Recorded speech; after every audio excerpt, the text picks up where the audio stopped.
Assalamualaikum, selamat datang ke channel bersama Cik Siti. Okey, hari ni kita akan buat semperit tanpa telur. Okey.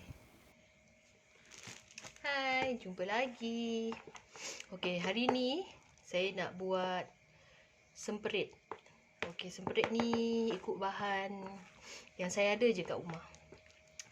Tengok ni, yang ni saya dah letak setengah cawan. Maksud saya bukan setengah cawan tapi setengah tin. Kat sini setengah tin susu pekat manis dengan margarin. Saya tak pakai butter, saya pakai margarin.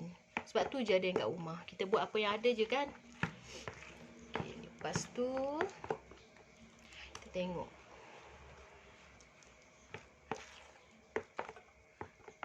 Sampaikanlah bunyi-bunyi tu. Okay, kita masukkan tepung custard. Nampak? Tepung custard. Terus tepung custard ni lembek ni.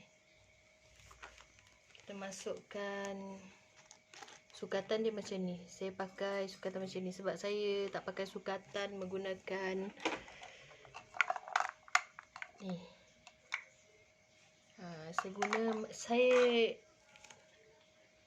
Awak boleh buat macam ni. Okey, masukkan terus. Simple dan senang sangat. Tepung custard ni fungsi nak bagi lembut je. Bagi cantik. Kalau tak ada pewarna kuning, tak ada esen vanila pun tak apa sebab tepung custard dah wangi. Jadi kita masukkan lebih sikit pun tak apa. Tepung custard pun dah ada colour tau. Okay, kita kacau lagi. Kacau boleh menggunakan whisk ataupun senduk. Tak payah guna mixer. Sebab mixer tu akan membunuh semperitmu itu. Gitu. Okey, lepas tu kita masukkan ni tepung jagung. Masukkan tepung jagung. Tepung jagung ni mesti ada dalam setiap biskut sebab untuk lembutkan biskut. Kalau tak biskut kita macam batu. Okey, sama juga buat macam ni. Sebab saya ni terlampau rajin. Saya malas nak mencuci sebetulnya. Orang panggil terlampau rajin lah. Lepas tu kita masukkan tepung gandum. Apa-apa je nama tepung gandum sekalipun boleh guna. Tak kira murah, mahal. Yang penting tepung gandum. Guna bahan yang ada di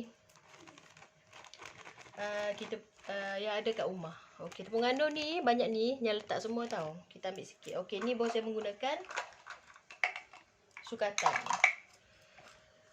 Nampak tak? Sukatannya 1/4 cup sahaja. Maknanya kalau nak buat ni tak perlu menggunakan tepung gandum yang banyak. 1/4 cup. 1/4 cup. 2. Masuk 2 kali. Okey, cukup. Tak payah tapis, tak apa. Okey, dah kita letak semua sekali.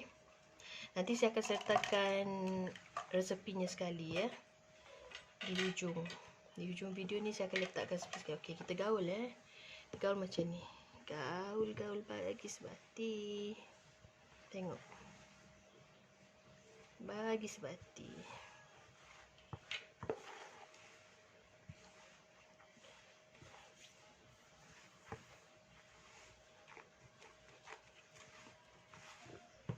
Gaul lagi. Gaul. Bagi sebati, nampak.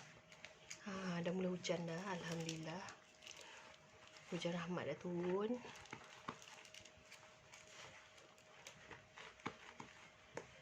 Nampak? Dia macam ni. Nampak kan? Ingat, susu jangan terlampau banyak. Sebab kalau susu terlampau banyak, terlampau manis, tak baik untuk kesihatan. Boleh juga ditukarkan dengan gula caster. Gula caster boleh, gula icing boleh. Sukatan yang sama juga. Kalau susu, menggunakan tin 1/2, maknanya separuh lah daripada tu, ataupun kurang sikit kalau tak suka manis. Kalau menggunakan cawan pun, yang cawan kopi yang paling kecil tu. Okey, dia akan nampak macam ni. Nampak tak? Dia macam ni. Nampak Sekejap, kita cuci tangan.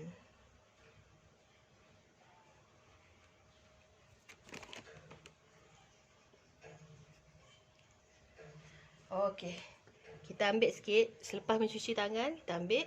Okey, dia jadi begini. Nampak tak? Nampak tak? Jadi kita senang nak sempritkan dia atas loyang ataupun atas tray. Okay. Kalau tak suka lembik macam ni, kita boleh tambahkan dengan tepung beras.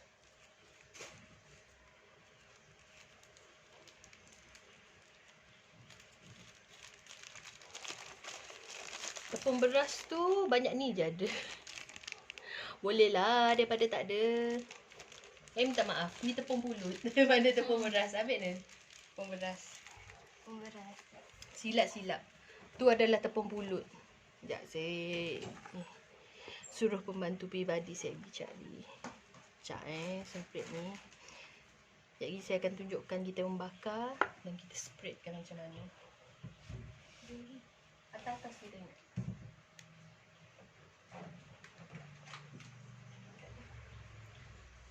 Okey. Tepung beras ambil tu. Tepung beras tak boleh banyak sangat sebab kalau yang suka rangup, okey. Boleh letak lebih sikit, tapi disebabkan saya tak berapa nak suka rangup, kita letak sikit je tepung beras 1/4 juga tepung beras. 1/4 ataupun nak kurang lagi boleh 1/8.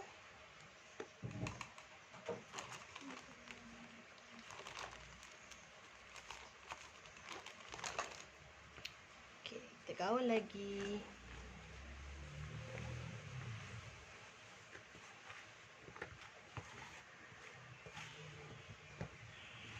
Ni bukan masak tak jadi. Ni kita cuba nak buat. Saya ni kalau biskut semprit ni, orang kata fail lah kalau nak buat. Kalau biskut lain saya okey, kek saya okey. Kalau semprit ni tak tahulah. Sumpahan kot. Semprit tak pernah menjadi. Menjadi, bakar menjadilah. Tapi bunganya jatuh. Jadi cookies. Orang kata rasa dia macam biskut bangkit. Biskut bangkit. Macam tu lah. Alhamdulillah, semakin lebat hujan, semakin bagus sebab panas. Nampak tak? Nampak tak? Nampak? Gitu.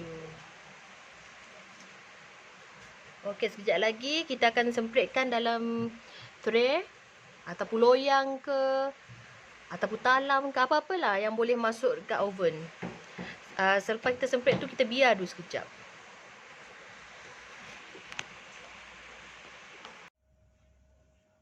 Okey. Kali ni saya tunjukkan macam mana caranya nak menyemperitkan semperit kita. Ni, tengok ni, penembak ni. Kita sempritkan di sini Tengok. Saya suka buat kecil-kecil sebab senang nak makan. Saya ni bukan pakar sangat nak buat semperit ni. Ni kita cuba buat. Okey. Ada yang besar, ada yang kecil. Yang penting boleh masuk perut, sedap. Yang tak jatuh bunganya, okey lah tu.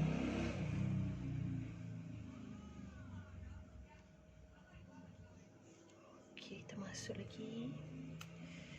Semperitkan lagi, semperit.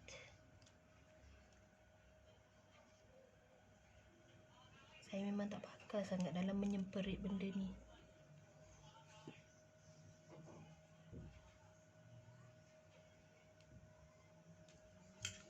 Saya respect lah siapa yang boleh buat semperit ni kali pertama dan tak jatuh bunganya, cantik dan sedap. Sebab saya balik kampung suami, mak lang suami saya lah kan. Setiap kali saya balik dia akan buat semprit susu. Kalau makan tu saya tak akan berhenti makan. Saya boleh habiskan satu balang besar ya, semprit yang mak lang suami saya buat. Memang sedap. Dia rasa susu, gebu, pecah dalam mulut, comel-comel. Dia memang pakar buat semprit.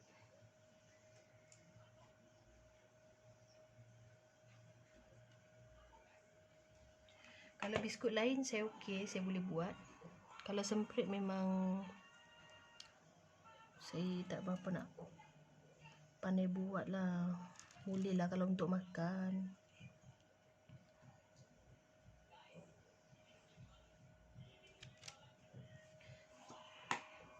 Kalau biskut lain macam biskut coklat ke, kalau kek ke. Kalau kek saya boleh buat. Kek lapis Sarawak ke, apa-apa kek saya boleh buat, kecuali kek span. Kek span tu saya boleh buat kek span, tapi icingnya saya tak pandai nak buat. Nanti icingnya rasa gula. Ni kita buat comel-comel. Adunan kita buat tadi ni. Nampak? Macam yang geli pula tengok saya buat ni, sebab saya buat untuk makan saya je.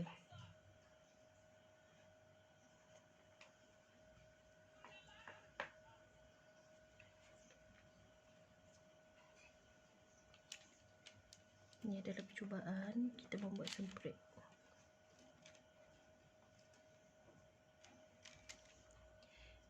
Tadi hujan sekejap, lepas tu berhenti balik.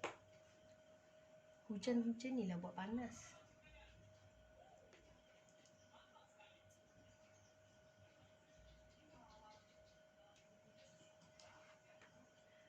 Okey, alamak, banyak pula.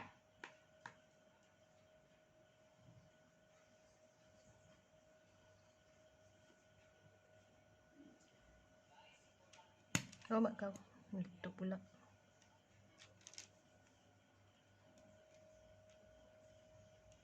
Alamak, kecilnya. Susah juga buat semprit ni. Mak, kalau yang pakar mungkin tak susah kot. Kalau yang bagi yang pemula macam saya ni, rasa macam nak bulat-bulatkan je. Tak payah nak semprit sangat. Alah, tak cantiknya. Alah,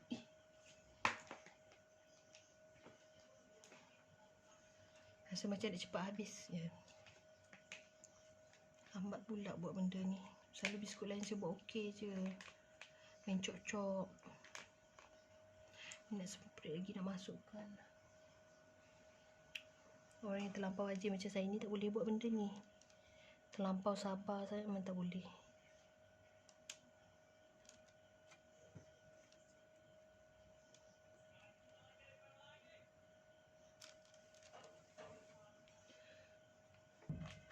Okey.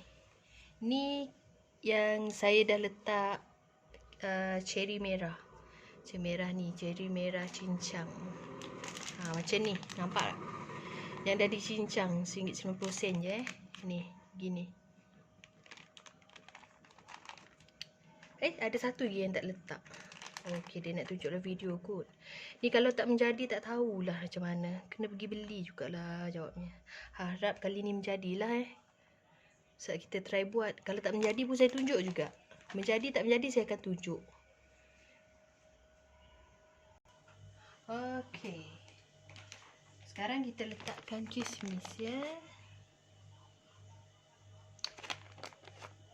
Kita letak kismis. Letak lagi. Hujan pun dah berhenti. Harap-haraplah menjadi. Doakan ya. Kalau tak menjadi pun saya letak juga video ni. Sebab mana tahu ada yang pandai buat semprit kan, dia komen. Dia kata kenapa tak jadi macam ni, kenapa jadi macam ni, kenapa bunga jatuh, apa sebab boleh jatuh bunganya. Yang Tara buat semprit mesti tahu apa yang masalah dalam biskut ni. Kalau biskut ni tak menjadi, kalau biskut ni menjadi, alhamdulillah.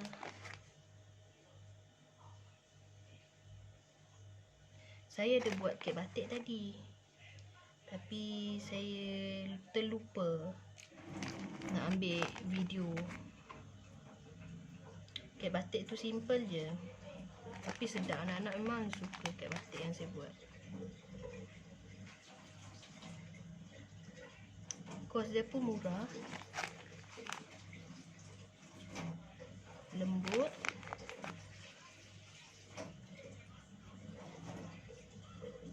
Dah sekejap lagi saya tunjukkan kek batik saya. Lepas saya habis buat ni, okey, ni nak bagi tahu.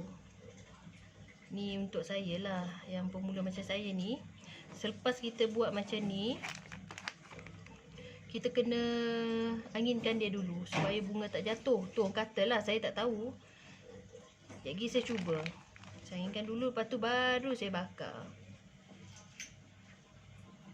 Abaikan yang besar-besar ni sebab saya nak tengok kalau buat macam tu cantik ke tak. Nampaknya cantik. Okey. Okey, semua perfect. Yang ni, yang baki tadi pun kita letak juga cherry. Walaupun ia kurang mencari.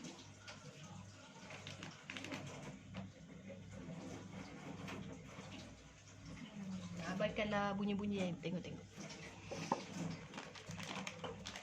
Aduh, sikit pinggang.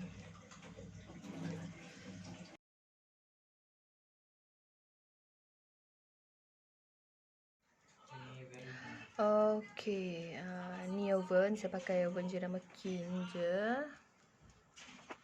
Oven ni lah penghidup saya. Saya letak suhu dalam 170. Api bawah atas. Saya panaskan oven dulu 15 minit. Sekejap lagi kita akan masukkan dalam oven. Oven ni dah lama dah saya beli. Tapi disebabkan jarang sangat nak guna. Bukan apa tau, kena bawa keluar daripada dapur lagi, kena letak kat plug sini. Kalau letak kat dapur tak boleh, sebab oven ni dia kena pakai main switch. Dia tak boleh pakai extension ke, nanti terbakar. Jadi kita akan masukkan biskut semprit yang kita buat tadi. Kita tengok, harap kali ni tak macam ni. Okey, sama biskut kita ada dalam oven. Kita tunggu siap je. Kita tengok kejadiannya.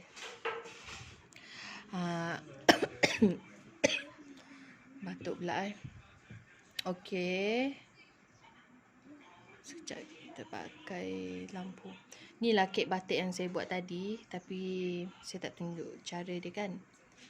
Okey, kek batik ni kita nak potong sekejap lagi. Cantik kan? Color yang korang tengok dalam ni sama macam color yang real di luar. Kek batik ni lembut je. Dia menggunakan bahan-bahan yang murah. Jadi kita tengok kejadian dia.